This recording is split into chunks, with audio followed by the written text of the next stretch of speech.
तो last episode में हम लोगों ने देखा था कि डोंग डोंग वापस आ चुका था मदर। अचानक वो कहीं से एनर्जी ऑब्जर्व करना शुरू कर देता है जो कि ऐसा ऐसा उसे एवोल्यूशन की तरफ लेकर जा रही होती है और देखते ही देखते उसकी बॉडी काफी ज्यादा एवॉल्व हो जाती है और वो बिल्कुल गोल्डन कलर का बन जाता है और उसके साथ साथ वो 5th रैंकिंग से डायरेक्टली 6th रैंकिंग में चला जाता है। इसके बाद एल्डर वू यांग कहता है कि ये एक लेजेंडरी ड्रैगन है, इसे हर ब्लेक 2 के बाद ट्रैबुलेशन को फेस करना पड़ता है। मैंने कभी सोचा भी नहीं था कि ये बेबी ड्रैगन इतनी कम एज में इस रैंकिंग को अचीव करके ट्रैबुलेशन को फेस करेगा। डोंग डोंग वहां पर नीचे आता है तो यंग फेल्स के लिए बहुत ज्यादा खुश होता है और कहता है कि जब तुम्हारी ट्रैबुलेशन खत्म होगी तो मैं तुमसे वादा करता हूँ कि मैं तुम्हें तुम्हारी पसंद का खाना खिलाऊंगा। और कहने के ही देर देखिए फिर वहां पर बहुत ज्यादा क्लाउड्स आ जाते हैं। उन्हें देखकर वो सारे ही लोग डर गए थे कि परफॉर्मेंस यहाँ पर क्या होने वाला है। फिर देखते ही देखते वहां पर अचानक से एक आई अपीयर हो जाती है जिसे देखकर वहां पे मौजूद लोगों में एक अजीब सी बेचैनी आ जाती है और एल्डर वू यांग कहता है कि ये लीड बिमोनिक आए है जो कि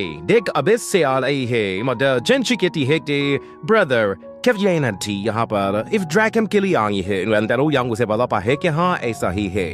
असल में इफ ड्रैगन की निर्वाणा एनर्जी की वजह से बेट अबेस इसकी तरफ अट्रैक्ट हुआ है और यहाँ पर योंगफाई उस ड्रैगन से कहता है कि हो सकता है कि ये ट्रबुलेशन बहुत जल्द तुम भी अटैक करे मगर तुम भी रिकवर हो जाओ, मैं तुम्हें जल्द से रिकवर कर लूंगा। इतना कहने के ही देते कि वो आए अपने आसपास बहुत ज्यादा एनर्जी इकट्ठी करना शुरू कर देती है और एक साथ ही जैसे उसकी तरफ रिलीज करती है तो ये देखकर डोंग डोंग और योंगफाई डर जाते हैं और डोंग डोंग उसे रोकने के लिए अपने मुंह से बहुत ही ज्यादा एनर्जी इकट्ठी करते हुए उसे उस एनर्जी अटैक की तरफ रिलीज करता है तो दोनों ही अटैक एक दूसरे से जाकर टकरा जाते हैं मगर वो हेवनली अटैक इतना पावरफुल होता है कि डोंग डोंग की अटैक से डराते ही डोंग डोंग को उठाकर वहां से दूर फेंक देता है। उस ताप में उसे काफी इंजर्ड भी कर देता है। इस अटैक की वजह से डोंग डोंग की हालत इतनी खराब हो जाती है कि वो दोबारा फिर लड़ने के काबिल ही नहीं रहता और वहीं पर ही पूरी तरह से ढेर हो जाता है। जिस पर जॉन फै कहता है कि अरे नहीं, लगता है कि इसमें फसर्टी को रोकने के लिए अपनी पूरी पावर को यूज कर दिया है। वो उसकी हेल्प को आगे बढ़ता है तो वहां पर एल्डर वू यांग उसे रोक देता है और कहता है कि तुम ऐसे बीच में मत जाओ, ये एक जेडी पावर है जो कि किसी बीमन या फिर गॉड पावर थी और इस पावर को रोकने का तो हमारा कोई भी चांस नहीं बनता। अगर तुम भी वहां पर जाकर उसे रोकने की कोशिश की तो फिर तुम अपनी जान गवा बैठोगे। और यहाँ पर वो डेमोनेट आए फिर से और पावरफुल प्रेशर ग्रीस कैप्टन हुए डोंग डोंग की हालत को और भी ज्यादा बदतर कर देती है। उसे वहां पर काफी ज्यादा तकलीफ हो रही थी। वो पहले ही कुरान नहीं हो पा रहा था मगर उस अटैक की वजह से उसकी इंजरीज और भी ज्यादा बढ़ती जा रही होती हैं। ये देखकर उन सब लोगों को डोंग डोंग पर काफी ज्यादा तरस आ रहा था मगर उनमें से कोई भी उसकी मदद करने को आगे नहीं बढ़ पा रहा था क्योंकि वो लोग जानते थे उस एनर्जी से सिर्फ डोंग डोंग ही खुद को बचा सकता है और कोई भी नहीं। वो से लो तो उस एनर्जी को देखकर ही डर के भाग गए थे मगर वहां पर चेंची डोंग डोंग को इस हालत में नहीं देख पाती और कहती है कि चाय से बचाने का कोई तरीका नहीं। मगर जब वो ऊपर की तरफ देखती है तो ऊपर एक बहुत ही बड़ा हाथ नीचे की तरफ आ रहा होता है। उस हाथ का साइज काफी ज्यादा बड़ा होता है और जैसे ही वो डोंग डोंग पर आकर गिरता है तो अचानक से वहां पर कोई शख्स बीच में आता है और उस हाथ को पीछे धकेल लेता है। वो शख्स कोई और नहीं बल्कि योंगफाई था जो कि अपने दोस्त को बचाने के लिए उसके सामने आ गया था, चाहे अब उसके लिए उसे अपनी जान की कुर्बानी ही क्यों न देनी पड़े। मतलब वो डोंग डोंग को बचाने के लिए अब उस जेडी पावर से लड़ने को भी तैयार हो गया था। ये डोंग डोंग काफी ज्यादा इमोशनल हो जाता है मगर योंगफेल से कहता है कि तुम बेफिक्र हो जाओ, चाहे ये जेडी पावर कितनी भी ज्यादा ताकतवर क्यों ना हो, मुझे इससे कोई फर्क नहीं पड़ता। मैं तुम्हें किसी सूरत भी यहाँ से जाने नहीं दूंगा। वहाँ खड़े हुए मास्टर्स वो योंगफाई को वहां से निकलने का कहते हैं मगर योंगफाई अपनी पावर का इस्तेमाल करते हुए किसी तरह उस जायंट हैंड को रोकने में कामयाब हो जाता है मगर इसे रोकने में भी उसे अपनी काफी ज्यादा पावर को कंज्यूम करना पड़ गया था। और वो जेडी आए चलिए देखती है तो उसे और भी गिरफ गुस्सा आता है और वो पहले के मुकाबले में ज्यादा बड़ा अटैक करने के लिए और भी ज्यादा एनर्जी को इकट्ठा करना शुरू कर लेती है। मगर यहाँ पर बाकी एल्डर्स भी योंग की मदद करने के लिए वहां पर आ जाते हैं और कहते हैं कि अगर तुम एक रॉयल कमांडर होकर इसकी मदद करने वाले हो तो फिर हम भी तुम्हारे साथ हैं। और एल्डर जिंग भी कहता है कि एल्डर वू यांग लगता है कि शायद तुम्हें यहाँ से हट जाना चाहिए। मगर एल्डर वू यांग कहता है कि ये डीमन काफी ज्यादा पावरफुल है इसलिए जरा भी डिस्ट्रैक्ट मत होना। मगर यहाँ पर योंग फ्लाई का है कि मुझे ऐसा क्यों फील हो रहा है कि जैसे ये 10,000 साल पहले वाले इमोर्टल फैंटेसी पावर है और वहाँ पे मौजूद एक अंदर क्या है ये अवटेक आने वाला है ये केले के लिए देती के वो जाएगा फिडले एक बहुत ही पावरफुल एनर्जी रिलीज करती है जो कि लोगों की तरफ आ रही होती है कि देखते ही वो सारे लोग बेरोज एनर्जी को रोकने के लिए अपनी पावर का इस्तेमाल करते हुए अपने चारों तरफ ही पावरफुल बैरियर बना देते हैं। मगर ये आगे इतना ज्यादा पावरफुल होता है कि वो तीनों के तीनों एंडर स्टेट्स मिलकर भी उस अटैक को नहीं रोक पा रहे थे। यहाँ पर योंग फाई भी उन लोगों की हेल्प करने को पूरा जोर लगा रहा था मगर कोई फायदा नहीं हो रहा था।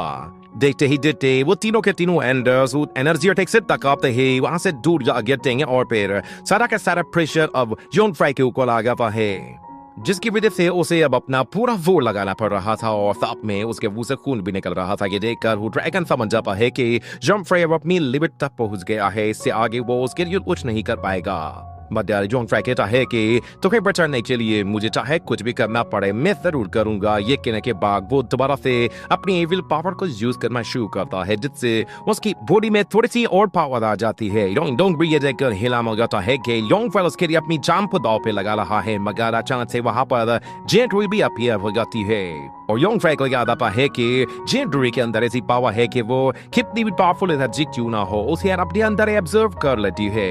उम्मीद है कि जेंट रुई इस मतलब उसकी भी हेल्प कर पाएगी मगर वहां पर मौजूद एंडर्स के तहत बिला वजह अपनी जान को दांव पे मत लगाओ।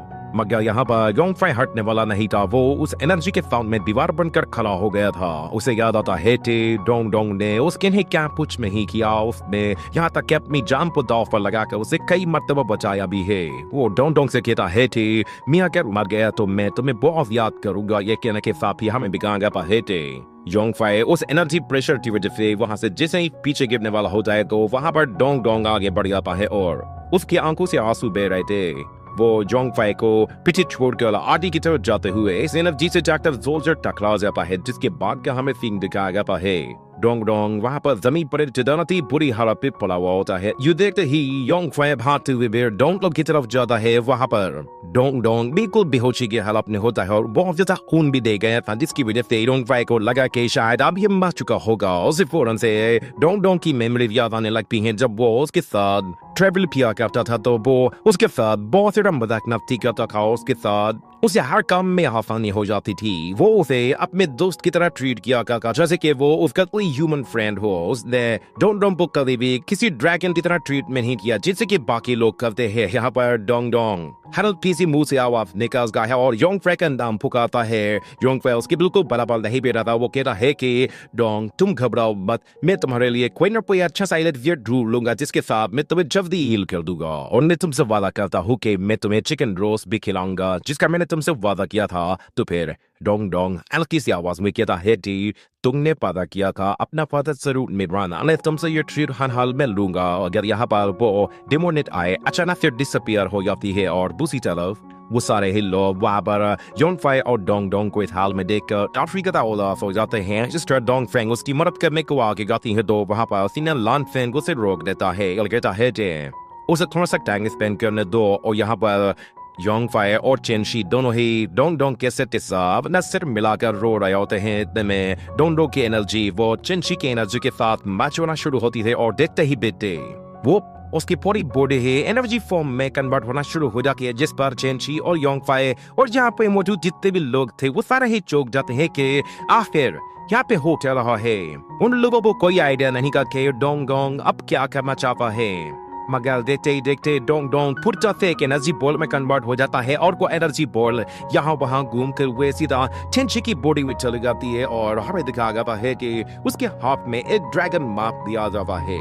ये देखकर वहां पे मौजूद लोग हैरान हो जाते हैं कि ये तो एक literally divine dragon protection technique है जिसके जरिए ड्रैगन्स अपने आप को प्रोटेक्ट करने के लिए किसी ह्यूमन बॉडी का इस्तेमाल करते हैं।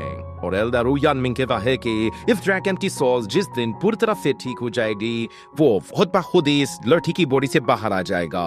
और यहाँ पर चेनशी भी कहती है कि ब्रदर क्या वाकई में डोंग डोंग मेरे इस हाथ में सो रहा है। तो योंग फाई कहता है कि हाँ ये बिल्कुल सच है, वो इस वक्त तुम्हारी बॉडी में है, जब वो ठीक हो जाएगा तो वो हमारे पास वापस आ जाएगा। मगर वो फिर दिल में कहता है कि मुझे अब डोंग डोंग के बारे में टेंशन लेने की जरूरत नहीं है, वो अब एक सेफ जगह पर है। मुझे अब अपने फ्यूचर के बारे में सोचना होगा। चेंची को किसी सेफ जगह पर पहुंचाना है ताकि फ्यूचर में इसे कोई भी खतरा ना हो। मुझे अब बेका बेस्ट जाना ही होगा, वहां पर मुझे बहुत सारी सच्चाई के बारे में पता चल सकता है। हो सकता है कि 10,000 साल पहले के सवार जवाब मुझे आज मिल सके। इसके लिए मुझे चिंची को यहाँ पर छोड़कर जाना होगा, क्योंकि अगर इसे कुछ हो जाता है तो मैं अपने आप को कभी भी माफ नहीं कर पाऊंगा। वो ऑन दी इनसे कहता है कि मुझे आप लोगों से एक फेवर चाहिए। मैं चाहता हूँ कि आप लोग प्लीज मेरी खातिर चिंची का ख्याल रखिएगा जब तक मैं वापस नहीं आ जाता। मैं इसे आपके हवाले करके जा रहा हूँ, जिस पर वो डीन्स कहते हैं कि बेफिक्र हो जाओ, हम लोग इसे अपने ग्रैंड डॉटर की तरह ही पालेंगे।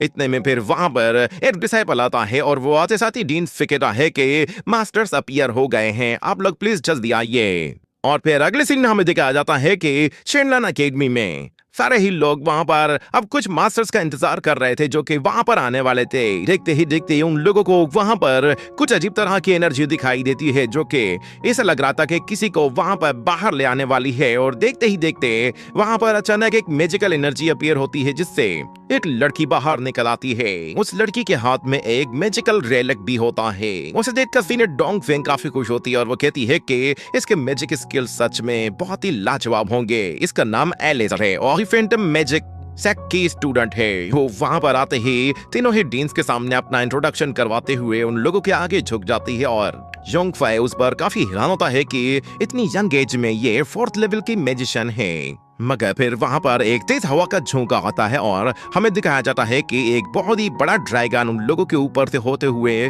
सीधा एक बड़े से मैदान में जाकर नीचे उतरता है। उस ड्रैगन के ऊपर असल में 2 वॉरियर होते हैं जो कि फौरन से नीचे उतर आते हैं और एक वॉरियर तो आते हुए हंसते हुए योंग फाई की तरफ देखता है और कहता है कि अच्छा तो तुम ही वो रॉयल वॉरियर हो जिसके बारे में हर जगह बातें बताई जा रही हैं और तुम काफी फेमस भी हो चुके हो। मगर अफसोस के बात ये है कि मुझे तुम में कोई इंटरेस्ट नहीं। मगर योंग फाई कहता है मुझे ये बताओ कि आखिर तुम लोग कौन हो। तो फिर वहां पे मौजूद एक लड़की आगे आती है और वो कहती है कि इसकी बातों को सीरियस मत लेना, असल में हम लोग गॉड ऑफ वार अकेडमी से आए हैं और ये मेरा यंगर ब्रदर है, इसे हम लोग थॉर्न कहते हैं। ये तुम्हें थोड़ा सा अजीब सा लगेगा मगर इसकी बातों को सीरियस मत लेना क्योंकि ये न 3 में है न 13 में। और अचानक से फिर एक बंदा योंग फाई के बिल्कुल पीछे आ जाता है जो कि योंग फाई को बिल्कुल हिला कर रख देता है। उसकी स्पीड इतनी ज्यादा होती है कि वो पलट झपकते ही वहां से दूरी बना लेता है और कहता है कि तो तुम हो योंग फाई, तुम्हारे तो काफी चर्चे सुने हैं, चलो देखते हैं कि तुम वाकई में इतने पावरफुल हो या नहीं। ये कहने के साथ वो अपनी सोर्ड योंग फाई की तरफ थ्रो करता है तो वो सोर्ड उसके बिल्कुल पास से होकर गुजरती है और योंग फाई कहता है ये इतना फास्ट कैसे है। वो उसकी सोर्ड को पकड़ते ही उसके ऊपर अटैक करता है तो वो वॉरियर अचानक से गायब होकर योंग फाई के पीछे जा पहुंचता है, जिस पर योंग फाई अपनी सोर्ड अपने दूसरे हाथ से उसके पीछे से ले जाकर उस पर हमला करता है तो वो वॉरियर सामने से अपनी सोर्ड योंग फाई के गले के पास ले आता है और दोनों ही एक दूसरे के ऊपर अटैक करते करते अपना हाथ रोककर वापस से अपनी सोर्ड पीछे हटा देते हैं। उन लोगों की फाइट देखने के बाद जोंग वू कहती है कि तुम्हारा एक्शन काफी ज्यादा क्विक है, चलो क्यों ना मैं भी अपने भाई के साथ मिलकर तुम्हारी पावर को ट्राई करके देखूं। मगर एलिस कहती है कि तुम लोग लाइन में खड़े हो जाओ, मैं पहले आई थी तो मैं ही पहले ट्राई करूंगी। मगर योंग फाई उन लोगों से कहता है कि हम लोगों को उस जेडी पावर को एक्सप्लोर करना है। अगर तुम लोग वाकई में मुझे यहाँ पर ट्राई करना चाहते हो तो फिर ऐसा करो कि तुम सारे ही लोग एक साथ ही आ जाओ, मेरे पास इतना टाइम नहीं कि मैं तुम लोगों से अलग अलग फाइट कर सकूं। ये कहते ही वो अपनी सोर्ड लेकर अटैक करने के लिए तैयार खड़ा होता है और सारे ही लोग उससे लड़ने के लिए अपनी अपनी सोर्ड्स निकाल लेते हैं। मगर इससे पहले कि कोई अटैक करता अचानक से लोंग वू के सर पे कुछ चीज जाकर लगती है और फिर वहां पर एक और वॉरियर की एंट्री होती है और वो आते साथ ही कहता है कि लगता है कि वेस्टर्न टेरिटरी के लोगों को ये पता नहीं है कि जब किसी से मिलते हैं तो उसके साथ लड़ते नहीं हैं बल्कि उसके साथ दोस्ती करते हैं। देखते ही एक दूसरे के साथ लड़ना तो बिल्कुल बचकानी हरकतें हैं। वो योंग फाई से कहता है कि तुम बताओ क्या मैं सही कह रहा हूँ ना।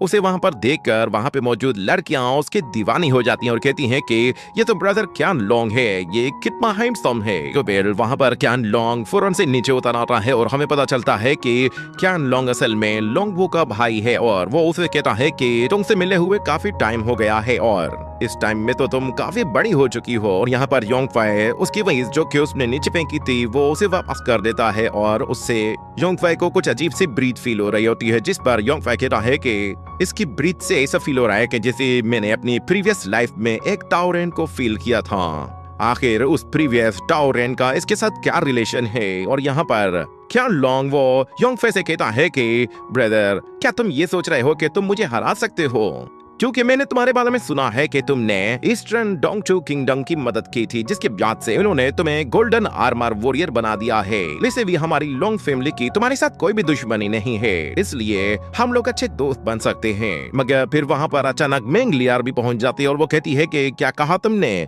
दोस्ती और इस लड़के के साथ? किसी का कत्ल करना एक बहुत बड़ा गुनाह है और ऐसे शख्स के साथ तो दोस्ती करने का सवाल ही पैदा नहीं होता। और तुम्हारी लॉन्ग फैमिली आखिर इस तरह के बंदे के साथ दोस्ती कैसे कर सकती है? उसे वहां पर देखकर योंगफे को भी एक झटका से लगता है और वो कहता है कि ये लड़की यहाँ भी आ गए। मगर दूसरी तरफ से लॉन्ग फैमिली का वो जूनियर ब्रदर फौरन से मेंगलियार के जूनियर के पास जाता है और कहता है कि लिंग जून, तो तुम भी यहाँ पे हो, तुम्हें देखकर तुम्हें बहुत खुश हुआ हूँ। इससे पहले कि वो लिंग यून को टच करता, लिंग यून फौरन से अपना फैन बाहर निकाल लेता है, जिसकी वजह से वो उसे टच नहीं करता, क्योंकि उस फैन में ऐसी पॉइजनस एनर्जी निकल रही होती है कि जिससे उस लड़के को काफी तकलीफ हो सकती है।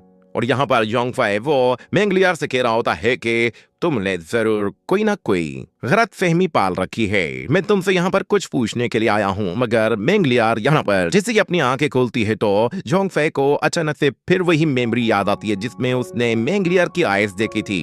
ये देखकर वो काफी ज्यादा चौंक जाता है और सारे ही लोग उसकी तरफ देख रहे होते हैं कि इसे क्या हुआ है। मगर यहाँ पर योंगफे का शक अब यकीन में बदल जाता है और वो कहता है कि तो वो तुम ही थी, आखिर तुमने ऐसा क्यों किया? ये कहते हुए वो उसके करीब चला जाता है और कहता है कि तुम मुझे मारना ही चाहती हो, आखिर ऐसा हुआ क्या है? योंग तो पहले इस तरह की नहीं थी। मगर मेंगलियार कहती है मैं नहीं जानती तुम किस तरह की बातें कर रहे हो, मुझे तुम में कोई इंटरेस्ट नहीं। और फिर वहां पर वो जूनियर लड़का भी कहता है कि लगता है कि शायद आप लोगों के बीच में कोई मिसअंडरस्टैंडिंग हुई है। मतलब योंगफे कहता है क्या मिसअंडरस्टैंडिंग? फिर वहां पर मेंगलियार के साथ मौजूद एक बोंक भी आता है और वो कहता है कि क्या तुम दोनों कुछ देर के लिए अपना गुस्सा एक साइड पर रखकर अपने मकसद पर फोकस कर सकते हो, जो कि हम लोगों को एक साथ मिलकर ही उस जेडी पावर को एक्सप्लोर करना है। ये सुनकर मेंगलियार कहती है कि शाओलिन टेंपल एक एंशिएंट टेंपल है, अगर वो हमारे साथ आना चाहता है तो मैं उसे रिफ्यूज नहीं करूंगी। और वो वहाँ पे मौजूद तीनों डीज के पास जाती है और उनसे कहती है कि हमारे मास्टर्स इस वक्त इस जेडी पावर को एक्सप्लोर करने के लिए यहाँ पर नहीं आ पाए, मगर हमें आप लोगों की इजाजत चाहिए। बस हम लोग यहाँ से जेडी पावर्स को एक्सप्लोर करने के लिए निकलना चाहते हैं। कहीं ऐसा ना हो कि वो जेडी पावर ज्यादा फैल जाए और फिर से हमारे सेक्ट्स में एविल स्पिरिट्स आना शुरू हो जाएं। और आप लोगों को अपनी फॉर्मेशंस को दोबारा से रिपेयर भी करना होगा, क्योंकि पहले वाली फॉर्मेशन के बावजूद भी आपके सेक्ट में एविल पावर्स आ गई थी। मगर वो मास्टर्स कहते हैं कि ठीक है तुम लोग जा सकते हो, मगर रिबेल को डिस्टर्ब मत करना और रास्ते में तुम्हें योंगफे उसके बारे में सब कुछ बता देगा। ये बात उस लड़के को काफी अजीब सी लगती है, क्योंकि उसे दोबारा से योंगफे से बात करनी पड़ेगी। मगर योंगफे यहाँ पर परेशान होता है कि इस लड़के को हुआ क्या है, ये इतनी बदल क्यों गई है। और फिर अगले सीन में हमें दिखाया जाता है कि वो सारे ही लोग फिर एक साथ मिलकर उस जेडी पावर को एक्सप्लोर करने के लिए अब इस ग्राउंड की तरफ जा रहे होते हैं। मगर यहाँ पर मेंगलियार उन लोगों के साथ जाने के बजाय अपने ही लोटस के साथ उड़ते हुए वहां से आगे जा रही होती है। वो वहां पर योंगफे के साथ बैठना भी पसंद नहीं कर रही थी। मगर लिन जून उस ड्रैगन को छोड़कर फौरन से मेंगलियार के पास आ जाता है और कहता है कि मैंने बहुत पहले से ही तुम्हारा नाम सुन रखा है, आज तुमसे मिलकर मुझे बहुत खुशी हो रही है और तुमसे मिलना सच में एक ऑनर की बात है। अगर तुम्हारे पास कभी टाइम हो तो फिर तुम मुझसे मिलने के लिए मेरी लिंग फैमिली में आ सकती हो। मगर यहाँ पर मेंगलियार कहती है कि तुम्हारी लिन फैमिली ने जीनियस मास्टर्स को प्रोड्यूस किया है। आज से 100 साल पहले हमारे एक मास्टर ने एक वॉइड को ब्रेक थ्रू किया था और तुम्हारी फैमिली इसके बारे में सब कुछ जानती है। अगर हम लोग लिन फैमिली के साथ अपनी दोस्ती के लिए हाथ आगे बढ़ाते हैं तो इससे बेहतर हमारे लिए और क्या होगा। सच में लिन फैमिली की दोस्ती हमारे लिए एक ब्लेसिंग बन जाएगी। ये कहकर वो लोग हंसना शुरू करते हैं और यहाँ पर सीनियर क्यानलोंग वो योंगफे से कहता है कि क्या हुआ, क्या तुम्हें जेलसी हो रही है? तो योंगफे कहता है कि नहीं, ऐसा कुछ भी नहीं है। मगर फिर वो दिल ही दिल में कहने लगता है कि आखिर क्यों? मेंगलियार को इस तरह देखकर मुझे अजीब सा क्यों फील हो रहा है, जैसे कि मेंगलियार का उस लड़के के साथ रुकना ठीक नहीं है। मगर इस लड़की को देखकर मुझे बार बार टेन ताइशुआन की याद क्यों आती है। ऐसा इसलिए हो रहा है क्योंकि मैं ताइशुआन को लेकर काफी ज्यादा सीरियस था। फिर ऐसा इसलिए है क्योंकि मेरी फैमिली स्किल्स वो अभी भी मुझे इसकी तरफ अट्रैक्ट कर रहे हैं। मेरी बॉडी में मौजूद किलिंग इंटेंशंस वो काफी तेजी के साथ बढ़ती जा रही हैं। और फिर जब वो लोग उस वर्ब के करीब पहुंच जाते हैं तो वहां पे मौजूद एक बंदा कहता है कि हम लोग बिल्कुल करीब आ पहुंचे हैं। और जैसे ही फिर वो लोग उस पोर्टल के करीब पहुंचते हैं तो वहां पर तेज हवा के झोंके आना शुरू हो जाते हैं, जिससे वो ड्रैगन आगे नहीं जा पा रहा था। ये देखते ही वो लोग कहते हैं कि हमें इस ड्रैगन को यहीं पर ही उतारना होगा, हाईवे के रास्ते से हमें पैदल जाना होगा।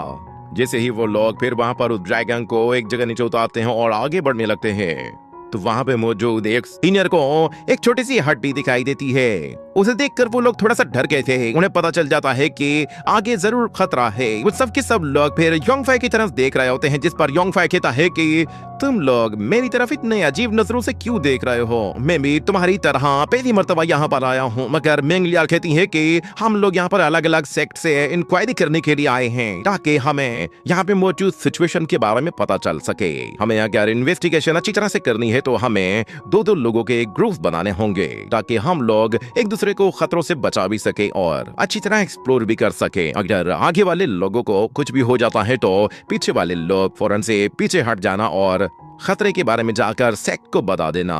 ये बात योंगफाई को काफी अजीब लगती है और वो कहता है कि जरूर इस लड़की को आगे के खतरे के बारे में कुछ मालूम है। अगर वाकई में ये भी अपनी टेन ताइशुआन मास्टर की तरह ही है तो फिर ये भी उसी की तरह ही धोखेबाज होगी। जिसके बाद योंगफाई कहता है कि ये सजेशन काफी अच्छी है, क्यों ना मैं ही सबसे आगे जाऊं। और वो मेंगलियार से कहता है कि क्यों ना तुम भी मेरे साथ आगे आगे चलो। वैसे भी तुम्हारे पास अपना टाउल लोटस फ्लावर भी है, जिससे तुम खुद को प्रोटेक्ट कर सकती हो। वैसे भी अगर किसी खतरे की आहट भी आई तो हम लोग जल्दी से पीछे हट जाएंगे।